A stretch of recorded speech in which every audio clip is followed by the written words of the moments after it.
It was a show born from a silly skit that became one of the most popular programs of all time. The Golden Girls was absolutely dominant in the 80s and became one of the most critically acclaimed shows in television history. But things got complicated. We're talking a feud that got absolutely toxic, a devastating illness that showrunners cleverly hid from viewers, writers pulling no punches to get a laugh, even at the expense of their stars, and an ending that arrived when one of those stars decided she'd had enough. This is the rise, the chaos, and the fall of the Golden Girls. But first, hit the like button and subscribe for more retro TV deep dives, and I'll thank you for being a friend. As I mentioned, the show started as a joke. In 1984, NBC held an affiliate presentation, one of those industry events where executives show off what's coming to their network. As part of the event, two veteran actresses, Selma Diamond and Doris Roberts, performed a comedic sketch called Miami Nice. It was a parody of Miami Vice featuring old women instead of undercover cops. The audience absolutely lost it. NBC executive Warren Littlefield watched those laughs and saw something nobody else was seeing. A massive, completely ignored audience. Older American women. They watched television and they had money.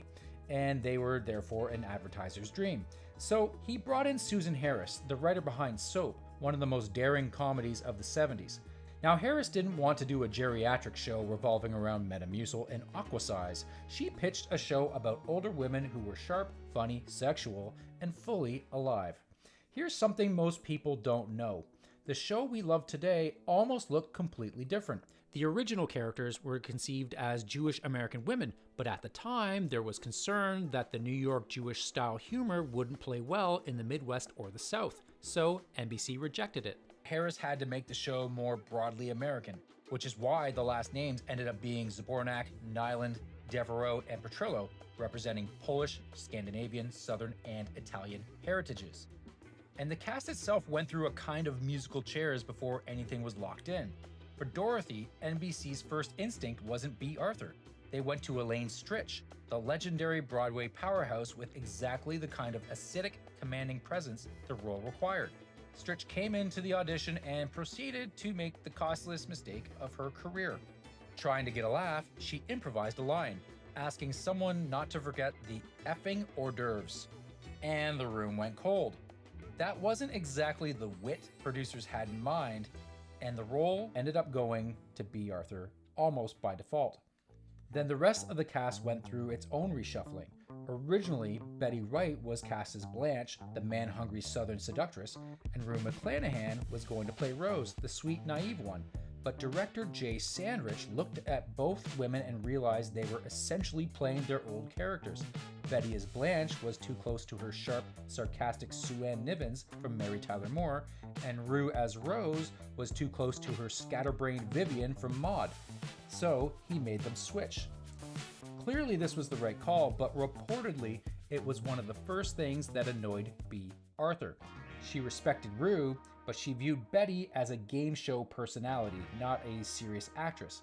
The fact that the production was already reshaping itself around Betty before cameras even rolled did not sit well with her. One more casting note.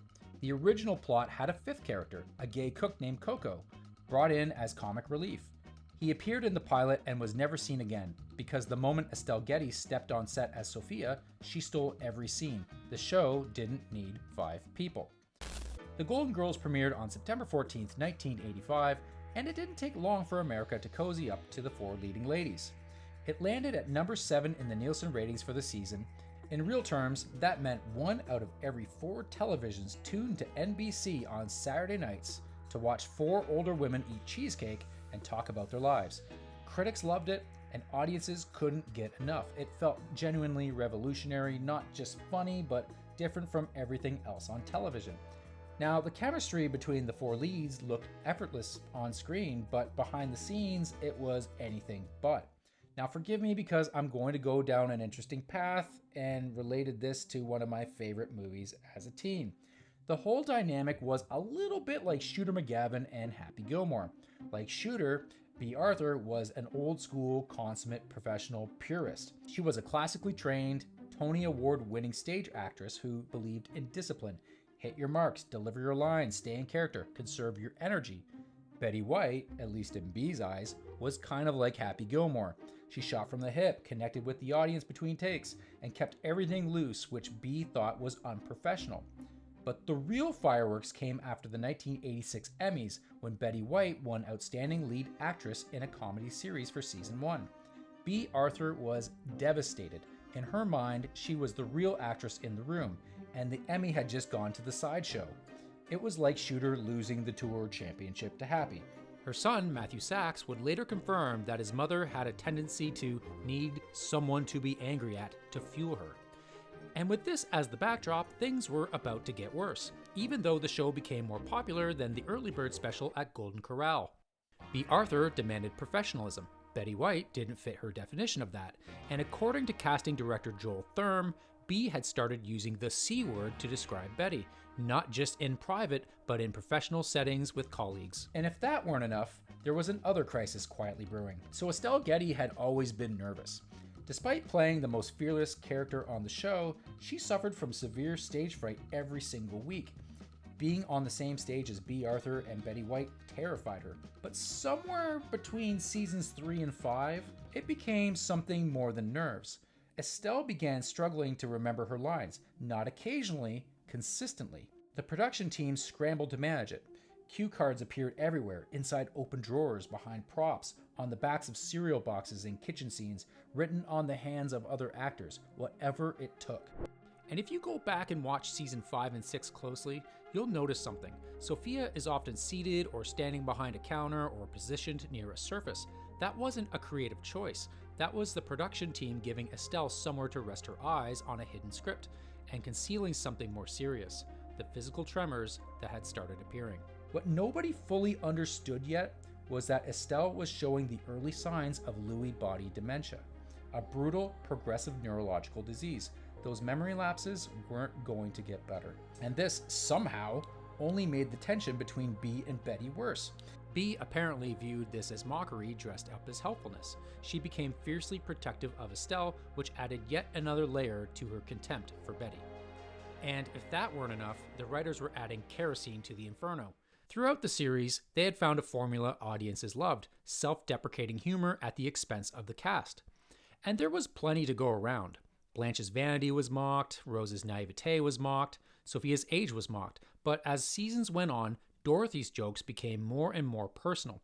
They went after her looks, her femininity, and basically her desirability as a woman. And these jokes killed every time, so the writers leaned in hard. Rue McClanahan and Betty White could laugh it off because those were jokes about their characters. But it's different when it's about your real face. Bea couldn't shake that ugly, mannish, and unlovable drumbeat for obvious reasons. She was apparently and understandably deeply hurt by it. And it got to the point in season 5 where, between the writing and her distaste for Betty White and the general direction, Bea Arthur was done. Producers begged her for 2 more seasons and she reluctantly agreed. But this is where things went downhill. In season 7, the show moved time slots where there was more competition and ratings dropped to number 30 out of the top 10 for the first time in the show's history. Writers leaned in hard into the Dorothy jokes, and obviously that didn't sit well with Bea, and as things went on, the set was tenser and more businesslike than ever before. Still, NBC wanted an 8th season. When they asked the 4 leads if they were up for it, Betty, Rue, and Estelle said yes. Bea, who wanted out 2 seasons earlier, said no effing way. Golden Girls was done. In the series finale, Dorothy gets married and leaves, and in the final scene, the 4 women hug each other goodbye, which, given all the backstage tension, may have been the best acting in the series. I mean, Bea didn't even attend the wrap party. Anyway, the show ended in 1992, 7 seasons, 180 glorious episodes, but Betty, Rue, and Estelle weren't done.